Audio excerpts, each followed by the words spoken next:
अस्सलाम वालेकुम। खुदकुशी को बुज़दिली कहता रहा जो उम्र भर, खुदकुशी को बुज़दिली कहता रहा जो उम्र भर, आज उसको क्या हुआ जो खुदकुशी अच्छी लगी। आज मैं आपके सामने किसी वायरल टॉपिक पर बात नहीं करने आई। आज मैं आपके सामने समाज की एक ऐसी कड़वी हकीकत के बारे में बात कर रही हूँ जो रोंगटे खड़े कर देती है। आज मैं आपसे बात करने आई हूँ झारखंड के मस्जिद के एक ऐसी इमाम साहब की जिन्होंने ख़ुदकुशी कर ली। ये इमाम साहब ने ख़ुदकुशी नहीं करी, ये मौलाना शहबाज अंसारी ने ख़ुदकुशी नहीं करी। ये कौम की बेगैरती है जो मर चुकी। बेगैरत कौम कौन होते हैं? मस्जिदों के इमाम, जिनके पीछे हम नमाज़ पढ़ते हैं, जो हमें गाइड करते हैं, जो हमें दीन दुनिया के बारे में बताते हैं। और जनाब, पहले अदालतें नहीं हुआ करती थी, पहले पार्टियां नहीं हुआ करती थी, पहले टोटल जो सियासत थी वो मस्जिदों से करी जाती थी। मस्जिदों की जो कमेटियां होती हैं वो इलाके के अंदर जितने मसले मसाइल होते थे उसको दूर करा करती थी। और आज ये हाल है कि हमारी मस्जिदों के इमाम ख़ुदकुशी कर रहे हैं। आपको मालूम है कि झारखंड के जिन मौलाना साहब ने ख़ुदकुशी करी उनकी उम्र कितनी थी? मात्र 31 साल। वो मौलाना थे, कोई बिजनेसमैन नहीं थे। उनकी ख़ुदकुशी का जो एक सबब निकल कर आया वो निकल कर आया कर्ज़, उधार। गली महल्लों की मस्जिदें तो हम बना लेते हैं, खूबसूरत मस्जिदें बनाते हैं, लामहदूद पैसा खर्च करते हैं, लेकिन उन मस्जिदों में जब इमामत करने के लिए इमामों को हायर करा जाता है तो उनकी तनख्वाहें गांव में, देहात में, कस्बों में 6,000, 5,000, 4,000 से ज़्यादा नहीं होती। और हम मौलानाओं को एक नमाज़ पढ़ाने का टूल बनाकर रख देते हैं कि नमाज़ पढ़ाने का टूल है। महल्ले वाले चंदाखोरी करते हैं और इमाम की तनख्वाह पहुंचाते हैं। वक्फ बोर्ड जो कहा जाता है कि हिंदुस्तान में सबसे अमीर तरीन प्रॉपर्टी में शुमार होता है, इस वक्फ बोर्ड के अंडर में भी पूरी हिंदुस्तान की मस्जिदों की इमाम नहीं आते। और जो इमाम आते भी हैं उनको सही से तनख्वाह नहीं दी जाती। 2-2, 3-3 साल से उनको भी तनख्वाहें नहीं मिली।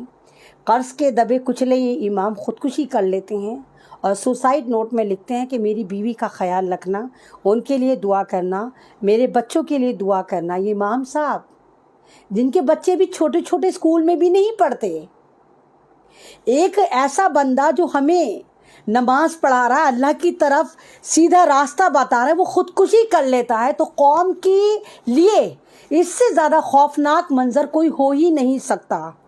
अरे हम मस्जिदों में जाते हैं, मस्जिदें बनाते हैं, करोड़ों करोड़ों की मस्जिदें बनाते हैं, लेकिन हम ये जहमत गवारा नहीं करते कि हम मौलाना साहब के लिए, इमाम साहब के लिए कम से कम इतनी जगह तो निकाल दें कि वो अपनी फैमिली के साथ वहाँ रह लें। एक 2x2 का दड़बा बना के उसका हुजरे का नाम दे के मौलाना साहब को उसमें फ़िक्स कर दिया जाता है और वहाँ भी पूरी उन पर नज़र रखी जाती है कि मौलाना किससे बात कर रहे हैं, मौलाना मस्जिद से क्यों गए। भला हम फुल फ्लेज 5-6 हज़ार रुपये दे के मौलाना को अपना ग़ुलाम समझने लगते हैं। अरे जब आप मस्जिदें बना रहे हैं, करोड़ों करोड़ों उस पर खर्च कर रहे हैं, तो क्या ऐसा नहीं हो सकता कि तमाम मस्जिदों के अंदर 2 रूम सेट मौलानाओं के लिए बनाया जाए ताकि वो अपनी फैमिली को वहीं रख लें। लानत है सिस्टम पर, हमारे समाज पर, और शर्म आनी चाहिए उन लोगों को जो खुद को मुसलमान कहते हैं। मौलाना साहब की फैमिली, आप यकीन करेंगे कि मौलाना साहब की फैमिली, उनकी बीवी, उनके 2 छोटे बच्चे हालात की तंगी की वजह से अपने मैके जमशेदपुर में रह रही थी, माँ के घर रह रही थी शादी के भी बाद। शादी किस लिए करता है इंसान? साथ रहने के लिए करता है, परिवार बनाने के लिए करता है ना। और ये जितने भी मस्जिदों के मैं मौलानाओं को देखती हूँ, मस्जिदें देखती हूँ, उनमें 2x2 का दड़बा बनाकर हुजरे का नाम देकर उसको इज्जत बख्शी जाती है। मौलानाओं के लिए कोई एहतमाम नहीं होता कि मस्जिदों में उनके लिए घर बना दिए जाए। क्यों? वो क्या सऊदी जा रहे हैं, वो क्या आउट ऑफ कंट्री जा रहे हैं जो वो छोटे से दड़बे में रहेंगे? उत्तर प्रदेश के इमाम अगर दिल्ली में आ रहे हैं तो दड़बे नुमा हुजरे में रहते हैं। और ये ख़ुदकुशी का सिलसिला चल पड़ा है।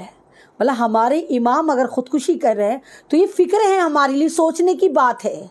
इससे पहले ख़ुदकुशी, एक बहुत ख़तरनाक ख़ुदकुशी मैंने देखी थी पहले लॉकडाउन में, जब एक इमाम साहब जो मुजफ्फरनगर के रहने वाले थे, उनके ऊपर भी इतना कर्ज हो गया था, 4 या 5 बच्चे थे और वो अपने बच्चों को खाना खिलाने में असमर्थ थे। लोग उनकी मदद नहीं पहुंचा रहे थे और उन्होंने ख़ुदकुशी कर ली। تو کیا یہ ہمارا فرض نہیں کہ جب ہم مسجدوں میں جاتے ہیں، ہم مولانا جو ہماری مسجد کے امام ہیں ان کے پاس بیٹھیں، ان کی خیر خبر لیں، ان سے پوچھیں کہ مولانا آپ کہاں کے رہنے والے ہیں، مولانا آپ کی فیملی میں کون کون ہے، مولانا آیا آپ کے بچے بھی ہمارے بچوں کی طرح اچھے پرائیویٹ اسکول میں پڑھتے ہیں، مولانا کیا آپ کے بچے بھی ٹیوشن جاتے ہیں جیسے ہم لوگ ہیوی فیس ادا کرتے ہیں؟ مولاناؤں کے لیے ہم اتنے فقیر کیوں ہو گئے؟ کیوں ہم ان کی پریشانی نہیں سمجھ پا رہے؟ کیوں ہم نے ان کو ایک طرح کا ہزاری کر کے مولانا بنا دیا، 2000 دے دیے، 3000 دے دیے، 4000 دے دیے؟ کیا ہمارا ضمیر گوارا نہیں کرتا کہ جس امام کے پیچھے جس کو ہم اتنی عزت سے 5 بار دیتے ہیں، ہم فجر ظہر عصر مغرب عشاء میں مولانا کو مولانا سمجھتے ہیں اور اس کے بعد ان کو ٹول کٹ سمجھ کے ان کے حجرے ان کے دڑبے میں چھوڑ آتے ہیں؟ کیا یہ ہمارا فرض نہیں بنتا کہ ہم معلوم کریں کہ ہماری مسجدوں کے امام کی کنڈیشن کیا ہے، ہماری مسجدوں کے مؤذن کی کنڈیشن کیا ہے؟ ارے جب تم اپنی مسجدوں کے امام کی خبر نہیں لے سکتے، اس سے بے خبر ہو، تو تم اپنے اسلام سے کہتے ہو کہ ہم اسلام کی ہمیں خبر ہے، ہمیں اپنی دین کی خبر ہے؟ تو یہ خودکشیاں روح جھنجھوڑ دیتی ہیں، ایسا نہیں ہونا چاہیے۔